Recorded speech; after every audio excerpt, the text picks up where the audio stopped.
ਮਾਨਤਾ ਦੇਣ ਤੋਂ ਸੁਪਰੀਮ ਕੋਰਟ ਨੇ ਇਨਕਾਰ ਕਰ ਦਿੱਤਾ ਹੈ। ਉਹਨਾਂ ਕਿਹਾ ਕਿ ਅਸੀਂ ਇਸ ਦੇ ਪੱਖ ਦੇ ਵਿੱਚ ਜ਼ਰੂਰ ਹਾਂ, ਪਰ ਇਹਨਾਂ ਨੂੰ ਕਾਨੂੰਨੀ ਮਾਨਤਾ ਅਸੀਂ ਨਹੀਂ ਦੇ ਸਕਦੇ। ਵਿਆਹ ਦਾ ਅਧਿਕਾਰ ਕੋਈ ਮੌਲਿਕ ਅਧਿਕਾਰ ਨਹੀਂ ਹੈ, ਇਹ ਵਿਧਾਨ ਪਾਲਿਕਾ ਦਾ ਅਧਿਕਾਰ ਖੇਤਰ ਹੈ। ਯਾਨੀ ਇਸ ਨੂੰ ਲੈ ਕੇ ਪਾਰਲੀਮੈਂਟ ਕੋਈ ਕਾਨੂੰਨ ਬਣਾ ਸਕਦੀ ਹੈ, ਸਰਕਾਰਾਂ ਕਾਨੂੰਨ ਬਣਾ ਸਕਦੀਆਂ ਨੇ, ਪਰ ਸੁਪਰੀਮ ਕੋਰਟ ਨੇ ਕਿਹਾ ਹੈ ਕਿ ਅਸੀਂ ਇਸ ਨੂੰ ਕਾਨੂੰਨੀ ਮਾਨਤਾ ਨਹੀਂ ਦੇ ਸਕਦੇ, ਇਸ ਦੇ ਪੱਖ ਦੇ ਵਿੱਚ ਜ਼ਰੂਰ ਹਾਂ। ਸੋ ਸੁਪਰੀਮ ਕੋਰਟ ਵੱਲੋਂ ਇਹ ਫੈਸਲਾ ਸੁਣਾਇਆ ਗਿਆ। ਸਭ ਦੀਆਂ ਨਜ਼ਰਾਂ ਲੱਗੀਆਂ ਹੋਈਆਂ ਸੀ ਕਿ ਅੱਜਕੱਲ ਬਹੁਤ ਸਾਰੇ ਐਸੇ ਕੇਸਿਸ ਨੇ ਜਦੋਂ ਮੁੰਡਾ ਮੁੰਡੇ ਨਾਲ ਜਾਂ ਕੁੜੀਆਂ ਕੁੜੀਆਂ ਨਾਲ ਵਿਆਹ ਕਰਵਾਉਂਦੀਆਂ ਨੇ, ਔਰ ਇਹ ਚੀਜ਼ ਹਲੇ ਸਮਾਜ ਦੇ ਵਿੱਚ ਇਸ ਨੂੰ ਮਾਨਤਾ ਨਹੀਂ ਹੈ, ਕਾਨੂੰਨੀ ਰੂਪ ਦੇ ਵਿੱਚ ਵੀ ਇਸ ਨੂੰ ਮਾਨਤਾ ਨਹੀਂ ਹੈ।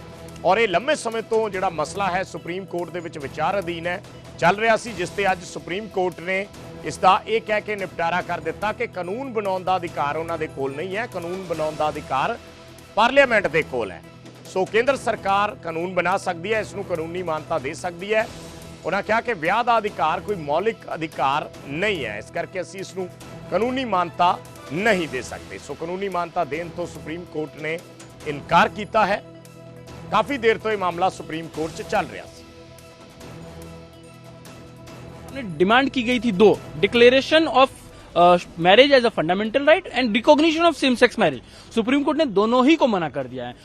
सुप्रीम कोर्ट ने आज स्पष्ट अपने फैसले में कहा है कि वो फंडामेंटल राइट डिक्लेयर नहीं कर सकता है शादी विवाह को। शादी विवाह जरूर आपका अधिकार है, लेकिन वो मौलिक अधिकार नहीं हो सकता है। और दूसरा कि अगर वो इसमें सेम सेक्स मैरिज की आप बात करेंगे तो हम उसके भी पक्षधर नहीं है। सेम सेक्स मैरिज का जो अधिकार है अगर वो देना होगा तो वो विधायपालिका यानी कि पार्लियामेंट का ही है, सुप्रीम कोर्ट का नहीं है।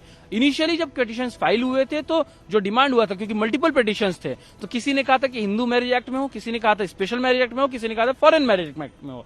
हमने कहा था कि अगर हिंदू मैरिज एक्ट में करेंगे, क्योंकि हम भी एक पिटीशन को रिप्रेजेंट कर रहे थे, तो हिंदू मैरिज एक्ट में हो, क्योंकि सेक्युलर कंट्री है, तो मुस्लिम मैरिज में भी हो, क्रिश्चियन मैरिज में भी हो, पारसी मैरिज में भी हो। तो सुप्रीम कोर्ट ने अपने पहले ही दिन में कह दिया था कि हम हिंदू मैरिज एक्ट को टच नहीं करेंगे क्योंकि रिलीजियस मैटर है। तो बचा बहुत स्पेसिफिक स्पेशल मैरिज एक्ट। आज सुप्रीम कोर्ट ने, तो हमने दूसरा कहा था कि स्पेशल मैरिज एक्ट में होना चाहिए कि नहीं होना चाहिए, या उसका किस तरीके से इंटरप्रिटेशन होना चाहिए, यह कार्य भी विधायपालिका का है, क्योंकि पार्लियामेंट, सुप्रीम कोर्ट का काम है सिर्फ इंटरप्रेट करना, क्या कोई लॉ सही है या नहीं, क्या कोई लॉ अगर गलत है तो उसको हटा सकते हैं, लेकिन नया लॉ बनाने का अधिकार हमारे संविधान ने सुप्रीम कोर्ट को नहीं दिया है। और सुप्रीम कोर्ट ने आज स्पष्ट तौर पे यही कहा कि ना तो section 4 of special marriage act को अमेंड कर सकते हैं, ना उसको मिसरेट कर सकते हैं, ना ही उसको डिलीट कर सकते हैं। हाँ, अगर उसको अनकॉन्स्टिट्यूशनल डिक्लेयर कर दिया तो देश में कियोस्क की स्थिति क्रिएट हो जाएगी, क्योंकि अगर स्पेशल मैरिज एक्ट नहीं रहा तो दो इंटर रिलीजियस पीपल शादी नहीं कर पाएंगे विदाउट कन्वर्जन। सुप्रीम कोर्ट में बेसिकली आज 4 जजमेंट्स आई, सिर्फ ऑपरेटिव पार्ट्स पढ़े गए हैं, पूरी जजमेंट अभी आनी बाकी है। बेसिकली सुप्रीम कोर्ट ने ये जताया है कि काफ़ी डिस्क्रिमिनेशन है हमारे समाज में, जिसे हमें समझने की ज़रूरत है। काफ़ी लोग तकलीफ़ में हैं, पर वो कानून की कसौटी पर कहाँ तक खरा उतरता है वो उन्होंने पार्लियामेंट पे छोड़ा है, संसद पे छोड़ा है, सरकार पे छोड़ा है।